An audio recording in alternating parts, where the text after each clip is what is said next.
Hello kids, today in this video I am going to discuss you about the non-communicable diseases of the chapter health and disease. ठीक है, health and disease का आज मैं आपको non communicable disease के बारे में explain करूँगी and all this topics that is health balanced meal as well as exercises diseases communicable diseases. All these topics I have discussed in my previous videos, and today I am going to discuss about the non communicable diseases. ठीक है, तो आज मैं आपको non communicable diseases के बारे में बताऊंगी. Now let's start. Non-communicable diseases. So what is non-communicable diseases? क्या होती हैं ये non-communicable diseases?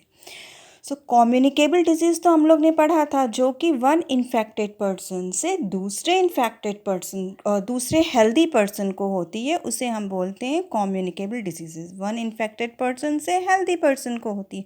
लेकिन नॉन कम्युनिकेबल डिजीज़ ये one person to another person it doesn't transmit, ये ट्रांसमिट नहीं होती हैं. ठीक है, तो जो डिजीज़ ट्रांसमिट नहीं होती हैं उसे हम बोलते हैं non communicable diseases. All right, now let's start. Non communicable diseases are not infectious because they cannot be passed on from one person to another. ठीक है, ये एक वन पर्सन से अनदर पर्सन में ये ट्रांसमिट नहीं होती हैं.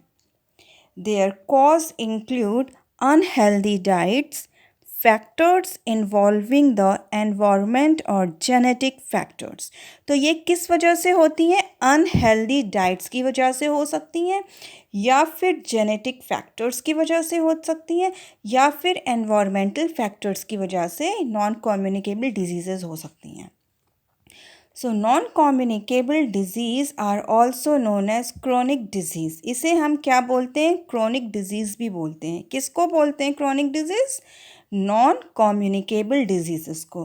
तो इस टर्म को भी अच्छे से ध्यान में रखिएगा कि नॉन कम्युनिकेबल डिजीज़ को हम क्रोनिक डिजीज़ भी बोलते हैं, तो कंफ्यूज मत करिएगा. These disease generally last for a long duration but may progress slowly. अब ये जो नॉन कम्युनिकेबल डिजीज़ होती हैं ये बहुत लंबे टाइम तक पर्सन के अंदर रहती हैं और बहुत ही स्लोली इसका जो है बहुत ही स्लोली जो है इन्फेक्टेड पर्सन जो होते हैं वो ठीक होते हैं बहुत ही slowly. Examples of non communicable disease include. अब इनमें कौन कौन सी ऐसी डिजीज़ होती हैं? Heart disease, diabetes, asthma and cancer. अब ये सारी जो डिजीज़ हैं, heart disease, diabetes, asthma, cancer, अब ये जो हैं बहुत लंबे समय तक पेशेंट के अंदर रहती है और ये बहुत धीरे धीरे ठीक होती हैं. तो it takes long time. Some non-communicable disease may also result from the deficiency or lack of a particular mineral or vitamin in the body. और कभी कभी क्या होता है, नॉन कम्युनिकेबल डिजीज़ किन और फैक्टर्स की वजह से होती हैं? जो हमारे अंदर मिनरल्स और विटामिन्स होते हैं उनकी जब कमी हो जाती है, डेफिशिएंसी और लैक ऑफ पर्टिकुलर मिनरल और विटामिन इन द बॉडी, हमारी बॉडी में मिनरल्स और विटामिन्स की जब कमी हो जाती है तो उसकी वजह से भी हमको नॉन कम्युनिकेबल डिजीज़ हो सकती हैं. These are known as deficiency disease. तो ऐसी डिजीज़ को हम डेफिशिएंसी डिजीज़ बोलते हैं. ठीक है, जो कि मिनरल और विटामिन की कमी से हमारी बॉडी में होती हैं डिजीज़, उन डिजीज़ को हम क्या बोलते हैं? Deficiency disease. ठीक है, जो कि मिनरल और विटामिन की कमी से होती हैं, उन्हें हम क्या बोलेंगे? Deficiency disease. अब यहाँ पे हम देखते हैं एक चार्ट दे रखा है, उसमें नेम ऑफ द डिजीज़ है, डिजीज़ के नेम है और cause due to the deficiency of. अब किस किस की डेफिशिएंसी की वजह से ये वाली डिजीज़ होती हैं, कॉलम ए की डिजीज़ होती हैं. और जब ये डिजीज़ हमें होती हैं तो उनके क्या सिम्टम्स होते हैं, हमें हमारी बॉडी में इनके क्या सिम्टम्स होते हैं और उसको हम किस तरीके से प्रिवेंट कर सकते हैं, हम कैसे बच सकते हैं उस डिज़ीज़ से. ठीक है, और ये जो हमारी विटामिन एंड मिनरल्स हैं इसको हम जब इनटेक करते हैं तो हमारी बॉडी में उसका क्या फ़ायदा होता है। ठीक है, तो let's start. Name of the disease night blindness. अब वन डिजीज़ है जिसका नाम है नाइट ब्लाइंडनेस। ये किसकी डेफिशिएंसी से होता है? विटामिन ए की डेफिशिएंसी से या विटामिन ए की कमी से क्या कौन सी डिजीज़ होती है? नाइट ब्लाइंडनेस होती है। अब इसके सिम्टम्स क्या होते हैं? Inability to see in the dark, अंधेरे में, डार्क में ठीक से दिखाई नहीं देता है। अब इसके प्रिवेंटिव मेजर्स क्या हैं?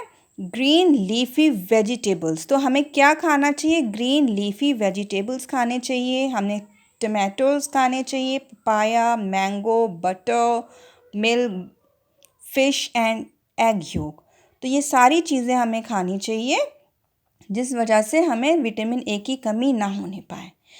अब ये हमारे लिए इम्पॉर्टेंट कैसे है, इसका क्या यूज़ है? Vitamin A is essential for growth and for healthy hair and skin. अब विटामिन ए जो है हमारी बॉडी में, इसका क्या यूज़ है? ये हमारे growth and healthy development of hair and skin के को हेल्प करती है उसमें। अब नेक्स्ट आया डिजीज़ बेरी। अब ये किसकी कमी से होता है? बेरी। विटामिन बी की कमी से कौन सी डिजीज़ होती है? बेरी होती है। अब इसके सिम्टम्स क्या होते हैं? Lethargy and fatigue. इसमें क्या होता है? हम लोग सोने लगते हैं, बहुत देर तक सोते रहते हैं, बॉडी में बहुत वीकनेस आ जाती है। किसकी वजह से वीकनेस आती है? विटामिन बी की कमी से। तो इसमें हमें क्या प्रिवेंटिव मेजर्स लेने चाहिए? Unpolished rice, meat, egg, whole grains, तो ये सारी चीज़ें हमें खानी चाहिए। ठीक है। And other uses of the nutrient, इसमें क्या है? विटामिन बी से हमें क्या फ़ायदा होता है? Is essential for cell repair, cell के रिपेयर में ये हेल्प करता है, डाइजेशन में हेल्प करता है vitamin B, the production of energy and for the effective functioning of immune system, और हमारी बॉडी में एनर्जी प्रोड्यूस करता है और हमारी ये इम्यून सिस्टम में हेल्प करता है ये। नेक्स्ट डिजीज़ आते हैं हम स्कर्वी। अब ये किसकी कमी से होता है? स्कर्वी किसकी कमी से होता है? विटामिन सी की कमी से स्कर्वी होता है। इसके सिम्टम्स क्या होते हैं? Bleeding of gums and swelling of joints. Gums में ब्लीडिंग होती है। गम्स क्या होता है? आपका ये जो टीथ है, जिससे आपका टीथ एक मसल से अटैच्ड है, इज़न्ट इट? तो उस मसल को हम गम्स बोलते हैं। एंड स्वेलिंग ऑफ जॉइंट में स्वेलिंग आ जाती है, किसकी वजह से आती है? विटामिन सी की कमी से। अब इसका प्रिवेंटिव मेजर्स क्या है? Citrus fruits such as oranges and lime. तो हमें सीट्रस फ्रूट्स खाने चाहिए। कौन कौन से? ऑरेंजेस, लाइम, स्ट्रॉबेरीज, आंवला, tomatoes, broccoli, potatoes and sprouted grains. इन सारी चीज़ों में विटामिन सी होते हैं। And vitamin C is essential for growth, healthy body tissues. ये ग्रोथ में हेल्प करता है, हमारी बॉडी टिश्यूज़ हेल्दी होती हैं, वुंड के रिपेयर में हेल्प करता है, एज वेल एज ये इम्यून सिस्टम को बढ़ाता है। It increases the immune system of our body. और क्या करता है? It can reduce cholesterol levels and regulate blood pressure. और ये हमारे बॉडी का जो कोलेस्ट्रॉल लेवल होता है उसको रिड्यूस करता है और ब्लड प्रेशर को कंट्रोल में रखता है। और विटामिन सी लेने के क्या फ़ायदे हैं? Vitamin C also aids in the absorption of iron in the body. हमारी बॉडी में जो आयरन, कभी कभी क्या होता है ना, हमारी बॉडी में आयरन की कमी हो जाती है, तो विटामिन सी का जब हम इनटेक करते हैं तो उससे जो है आयरन का भी बैलेंस बना रहता है बॉडी में। तो it helps in the absorption of iron in the body. ठीक है, आयरन को ईजिली ये एब्जॉर्ब कर लेता है। नेक्स्ट डिजीज़ जिसके बारे में हम डिस्कस करेंगे वो है रिकेट्स।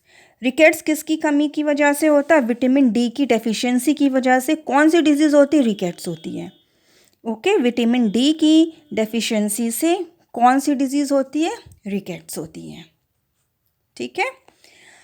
अब इसका सिम्टम्स क्या होता है? सॉफ्टनिंग ऑफ द बोन्स जो हमारी होती हैं वो सॉफ्ट हो जाती हैं।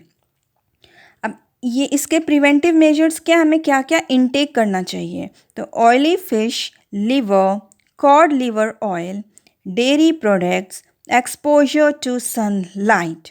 तो हमें क्या क्या लेना चाहिए? ऑयली फ़िश खाना चाहिए, लिवर खाना चाहिए। लिवर फॉर एग्ज़ाम्पल मैं आपको बताती हूँ, जैसे बहुत से लोग होते हैं जो कि नॉन वेजिटेरियंस होते हैं, they might be knowing this very well. जो गोट का जो लिवर होता है मोस्टली वो खाते हैं, और ये हैन का भी लिवर खाते हैं जिसको कि हम कलेजी बोलते हैं, उसको हम लोग खाते हैं, वो खाते हैं नॉन वेजिटेरियंस। तो ये इसमें बहुत ही ज़्यादा विटामिन डी होता है।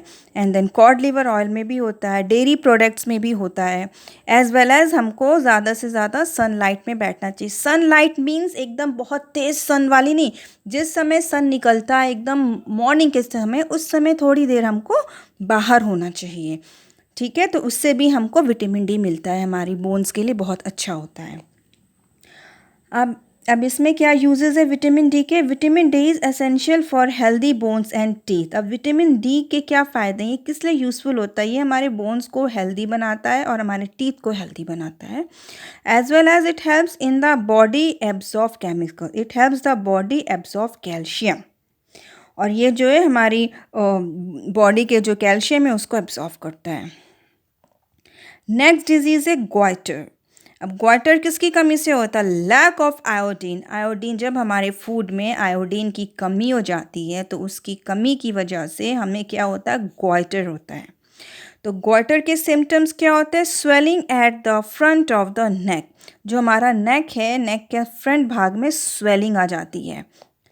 अब इसका प्रिवेंटिव मेजर्स क्या है? हमें कैसी सॉल्ट खानी चाहिए? आयोडाइज सॉल्ट खानी चाहिए, आयोडाइज सॉल्ट, सी फूड खाना चाहिए, योगा एंड एक्स, ये सारी चीज़ें खानी चाहिए जिसको कि खाने से हमें आयोडीन की कमी नहीं होती है बॉडी में। ओके, नेक्स्ट है iodine is essential for the synthesis of thyroid hormones.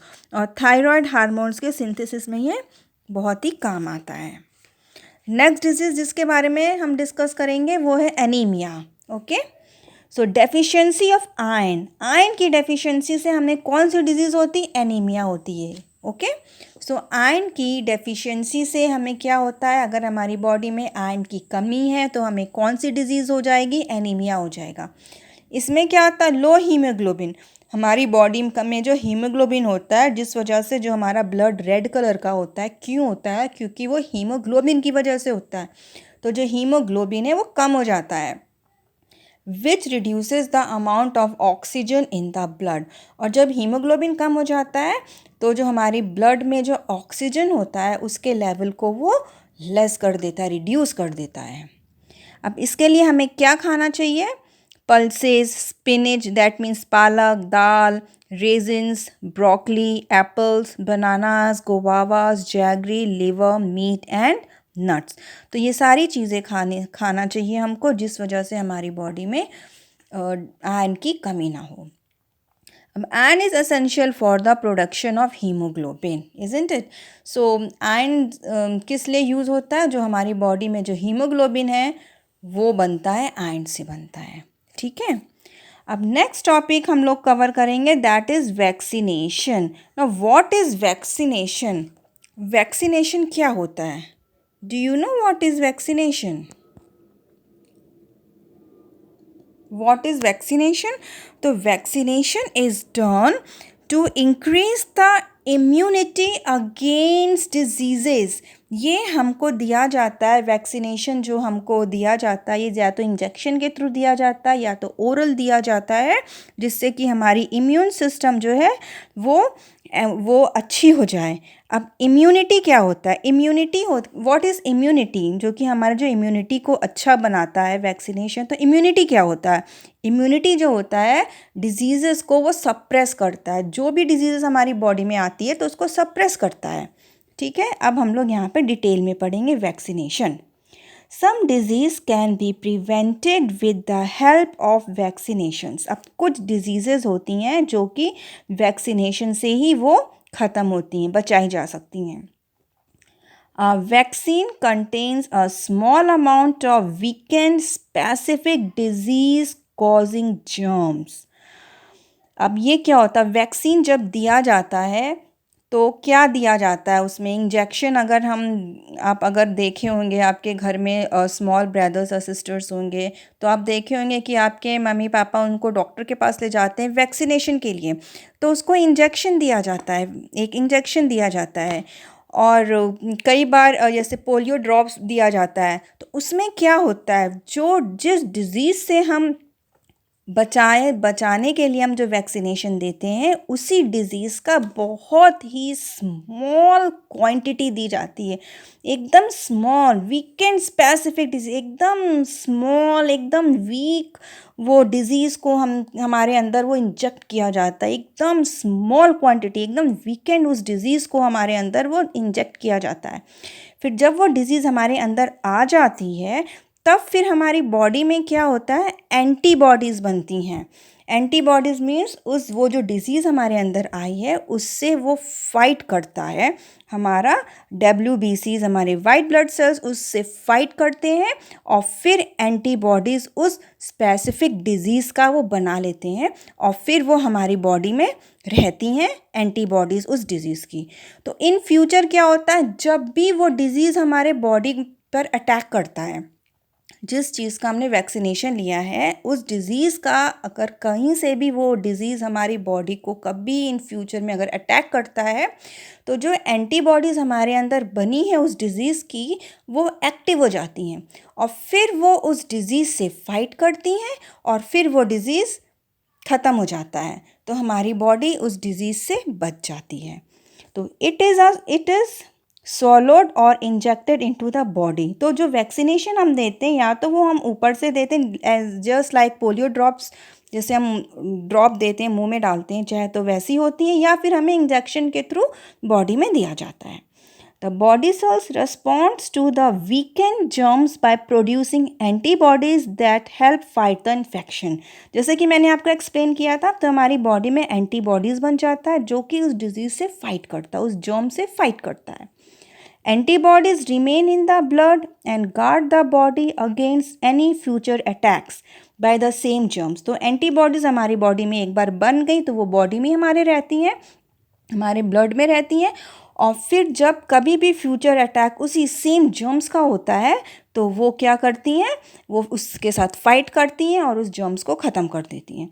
In this way the body develops immunity against the disease that the germs cause. तो वो जो है उसके साथ फाइट करती हैं, तो हमारी बॉडी में उस चीज़ की इम्यूनिटी बन जाती है। Vaccines are available for several diseases including cholera, diphtheria, influenza, measles, mumps, smallpox, pertussis, tetanus and typhoid। तो इन सब डिजीज़ेस की जो है वैक्सीनेशन अवेलेबल होती हैं, ठीक है। आई होप सो आपको ये अच्छे से समझ में आ गया होगा। And thanks for watching my video, and don't forget to subscribe, share and like my channel. God bless you.